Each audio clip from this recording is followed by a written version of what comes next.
Hey gamers, welcome to Vlog Matters number 11. If you've been following the subject matter news posts on the internet, you'll see that we put out 2 concept art images of our monsters that are going to be in Project Torment. So I want to take this little time and talk about those 2 concept art pieces, how we're doing the concept art in terms of the technical process and the design philosophy behind those characters, and just go over that stuff. And there's going to be a couple more monster characters that we're going to have to develop using this method. So I think discussing that method kind of gives a better transparency as to what we're doing and how it comes to you guys out there in the internet lands.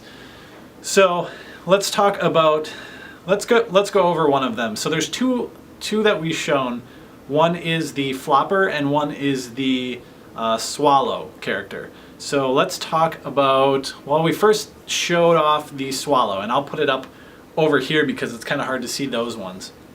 The swallow character, it was originally intended to be kind of a humanoid. Actually, both of these start off as humanoid shapes. We take a lot of inspiration from Silent Hill, and one of the main points of the Silent Hill 2 development was that they wanted their monsters to be humanoid and kind of twisted, and they use the terms soured flesh, which is kind of not only the look of them but kind of the coloring as well. So we kind of looked at that, and we wanted something very similar, but we also wanted something that was our own and unique. You know, we don't want to have a sexy bubblehead nurse in our game. We don't want to have a giant pyramid head guy in our game. We don't want to be a copy of that game. We want to use that game as inspiration, those games as inspiration. So using that idea, we decided on going with something that is humanoid and then twisted from that humanoid to reflect something that the main protagonist, currently named David, is going to be experiencing throughout the game, and not necessarily only experiencing. Like in the case of Silent Hill, the nurses aren't only in the hospital level because it's a hospital level. There's a whole psychological connection with the main character in that game, at least in Silent Hill 2, where they're most where they're best represented. They're kind of used as fan service in some of the other games, but in our game we kind of use a similar philosophy. So the monsters aren't only reflective of the environments they're in, but they're reflective of things that the character thinks and feels and some of the themes that are in the game. So the first one, like I was talking about, Swallow, is, and I'm not going to go over those exact themes because I want you to play the game and experience what those are, but the Swallow character was originally designed as a humanoid, which is pretty obvious because he's got the 2 kind of leg stumpy things.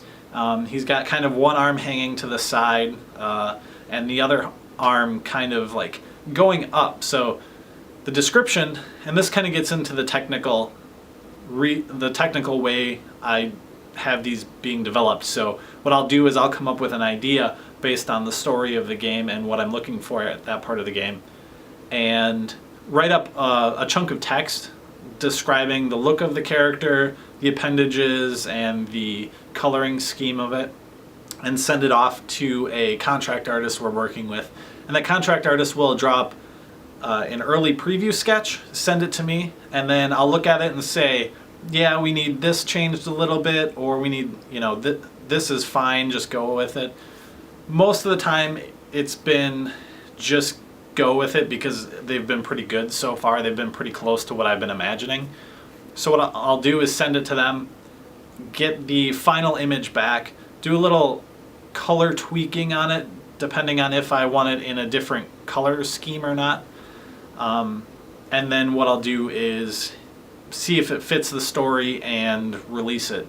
And then what we'll do eventually is take those concept art pieces and go to 3D modeling and animation and such. But the Swallow character, like I said, 2 legs, kind of a torso, and then he's got those 2 arms, and that one arm is huge, and I think it might be reversed for you viewing this, but the right arm is huge and the left arm goes up, and you can see it kind of come down and it makes kind of like this formation. That character is essentially kind of humanoidish and basically eating its own, not eating, so in the game it's not eating, it's just the way it looks is that it's eating or swallowing, which is where it gets its name, its forearm and hand and such. And there's a big reason behind that, and there's actually a reason why it's the character's or the enemy's left arm and not its right, and why its right is bigger. So in the game, eventually what it'll do is when you see those characters, they'll kind of hobble up to you and they'll use that big huge right arm, let's do this, and kind of swing at you while they're moving around and such. So that would be the Swallow character. If we look at the Flopper, which is quite a bit different, I think, in terms of not only being kind of a double humanoid, but it's still got a similar look and feel to it because it's got those bulbous edges and those areas of flesh that are kind of distorted, and you're kind of repulsed by them, I would say. So the Flopper is basically two torsos, kind of like this. Originally it was designed a little different, but I kind of like the way that this one went.